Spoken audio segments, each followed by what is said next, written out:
on what's going on in Gaza. Hamas prepares largest yet crackdown on Israeli-backed militia in Gaza. They're talking about these groups. The most powerful one about Abu Shabab militia that in the eastern Rafah, and the small factions like the so-called Popular Army led by Ashraf al-Manis or Mansi, if I'm not mistaken. Yeah. And Laith, what's going on in Gaza, and how can we understand who's funding them? Israel, but how is the process of funding these groups, and what are they providing them with? Yeah, these groups are like ISIS in the rest of the region. They are intelligence manufactured groups that are funded by the Gulf Wahhabi monarchies and intelligence services around the world. So clearly, we also know that other than the groups that you just mentioned, that the Palestinian Authority, Mahmoud Abbas, and other members of the Palestinian Authority have been operating militias inside Gaza that entered Gaza with the Israeli military. So Abu Shabab and the others that you mentioned are local Gazans that were contacted. They were already gangsters that were part of ISIS structures, and the Zionists just got them the money and the weapons once they were inside Gaza, and moved them to commit all those crimes that we saw of stealing the aid or collecting information for the Zionists against the resistance. But above and beyond that, we had actual, Palestinian collaborators coming from outside Gaza into Gaza throughout the war. Remember a few days ago when the exchanges were happening of the remains, the bodies of the dead prisoners of war, the Israelis said one of the bodies that they received is not an Israeli citizen. Well, it turned out to be a Palestinian that worked for the Palestinian Authority security forces in the West Bank that were entered Gaza with the Israelis, was working for them, and he was the one that was killed inside the tunnel last year that Hamas showed his picture as non-Israeli that was captured and killed. So there is hundreds like this of Palestinian collaborators that work for Mahmoud Abbas and other parts of the Palestinian Authority and Fatah that have entered Gaza from outside it and have over the 2 years collected information and or committed crimes on behalf of the Zionists. So, the fate of any treasonous person should be execution. This is what happened to the French collaborators with the Nazis. And we remember how the French resistance lynched people in the streets after the fall of the Nazi regime. We even remember how they mistreated and abused the prostitutes, the French prostitutes that slept with with German Nazi soldiers. They paraded them in the streets of Paris, beating them up, shaving their heads, and so forth. And so anyone that accepts what the French people did to the collaborators with the Nazis have no right to tell the Palestinian people how to treat the collaborators amongst them, especially that this is not even the German occupation of France, where the French people were mistreated a little bit by the German. This is like the ghetto of Warsaw, where the Jewish resistance against the Nazis were killing, they needed to kill Jewish collaborators with the Nazis. There's no way to deal with it differently. So this also shows you how Hamas has the support of the people. Hamas is still in control of the ground. Hamas knows every nook and cranny in Gaza and can find these collaborators the minute the Zionists withdrew, can hunt them down and liquidate them as they're doing right now. Laith, what is your take on the future of the so-called ceasefire in Gaza? What are we gonna see in, I don't know, in 2 weeks, in your opinion? It's hard to tell where things are going to go, but we have an example of what is probably the best case scenario. The best case scenario is what happened in Lebanon, where the Israelis withdrew from majority of the territory that they occupied during the ceasefire, and every 2 days they kill an innocent civilian, or they bomb a house or a car or something like that. So this is what's the best case scenario in Gaza, is that it will follow the Lebanon model. The Israelis will continue occupying parts of Gaza and killing once in a while people, as we see is happening right now. And at the same time, the plan to change the governance of Gaza, will follow also the same situation in Lebanon. The United States and Israel wanted the collaborators in Lebanon to confront Hezbollah, to take away their weapons, to create a civil war, and or use the military against them. And none of that worked out. Why? Because the people are with Hezbollah. And this is the same thing in Gaza with Hamas. No matter how many Palestinian Authority collaborators come and or try to dislodge Hamas or disarm it, it's not going to work.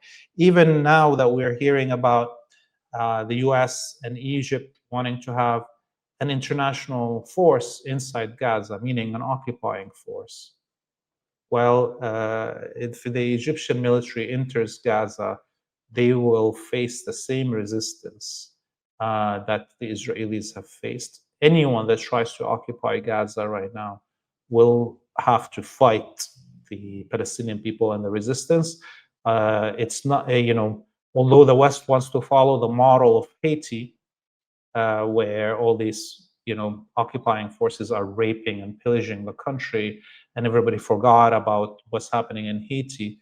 The Palestinians are not going to allow that to happen. And so this is in the short run. In the long run, this war is not really over. We have a gradual decrease in the intensity of the battle on the ground in Gaza and or in Lebanon. But the overall war, which is a war of colonization and conquest and or liberation and sovereignty of the indigenous people, is not going to be over. It hasn't been over in 100 years. It will not be over until one of the two parties is completely defeated. Either the Palestinian people are eradicated and the Arab people, give up and become slaves, and Muslim people denounce their religion and say Judaism is right, and or the other way around, is the Palestinians succeed in liberating their land, and the Arabic and Muslim peoples are sovereigns and have freedom to practice their religion. So there's no end to this war until the core issue is solved. And that's what Trump told us. That's what Thomas Barak told us. There will be no peace ever, ever. Even with if an Abraham Accord is signed or not, even if the Palestinians surrender or not, or Hezbollah surrenders or not, this war will never be over. There will be never peace. There will be only a submitting party and a dominating party. And us as Palestinians, Arabs, and Muslims will never accept to be dominated by foreigners. Looking at the Middle East today, in the aftermath of this, this new, ceasefire in Gaza, do you think that we know that there was a fight between Israel and, It's going on as we talk between Israel and Lebanon, Yemen, and whenever they feel they can bomb the southern part of Syria, and many people believe that they would attack Iran. What is the situation? What is your understanding of the current situation in the Middle East? Is Middle East pregnant with new wars, or we can say that the situation as we see it right now going to continue? This sort of the conflict is sort of the some sort of attrition war of attrition. What is your take on that? Yeah, it's because of the fact that this is a zero-sum situation. There has to be a winner and a loser, and therefore the war will continue in different forms. And it could be that we will see a reignition of the war in Lebanon, or in Yemen, or in Iran, or a combination of those, or all of them. Okay, and this is guaranteed. Why? Because as the ceasefire now comes into effect in Gaza, the reckoning it's going to come, reckoning against citizens of Western countries that went and served in the Zionist military and killed and committed war crimes. It's going to be now a lot of effort to bring them to justice in those Western countries. There's going to be an increase in activities, all the energy that of the movements in the West that were directed to get a ceasefire happening or to enter aid into Gaza will now be concentrated internally in those Western countries, either against the politicians that supported the genocide and or the citizens of those countries that served in the Zionist military and committed war crimes. That means that it is not in the interest of the Zionist calling to stop wars right now. It's very important for them to reactivate some war in the region, to drag the attention away from the internal reckoning that was going to happen inside Western societies.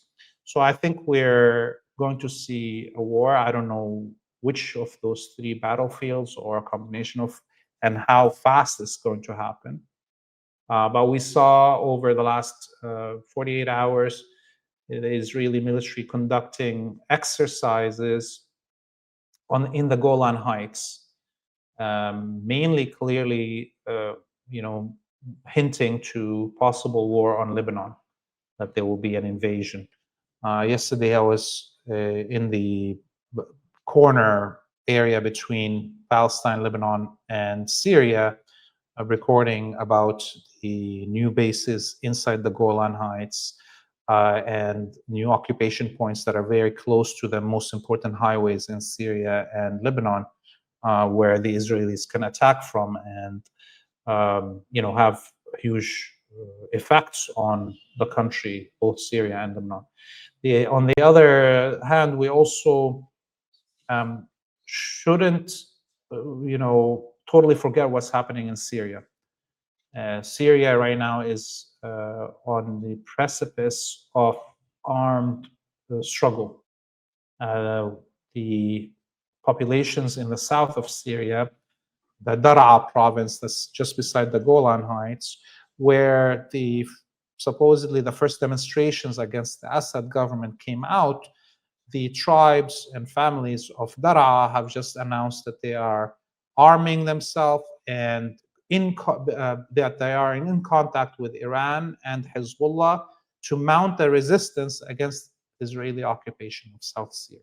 So we're in the beginnings of possible rebellion inside Syria, and given that the Israelis have overstretched themselves occupying all those new swaths of Syria, it's going to be most probably that the Golan Heights and the front of the Golan Heights will be a crucial component of whatever coming war okay, happens, especially if the Israelis decide to attack Lebanon from the Golan Heights. So it's very logical that the response will not only come from inside Lebanon, but also from Syria, and directed towards the Golan Heights.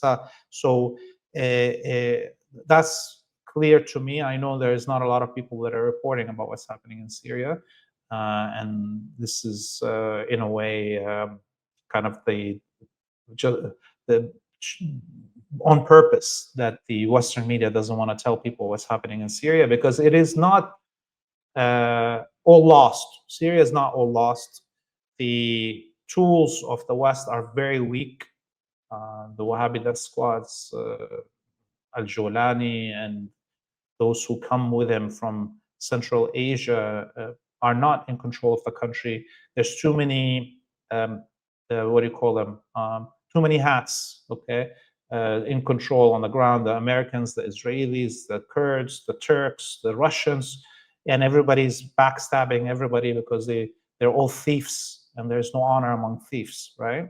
So in this situation, it's very possible that Syria will be the front that we wished it was during the last 2 years, but that is going to come, and it's going to be a surprise to everybody.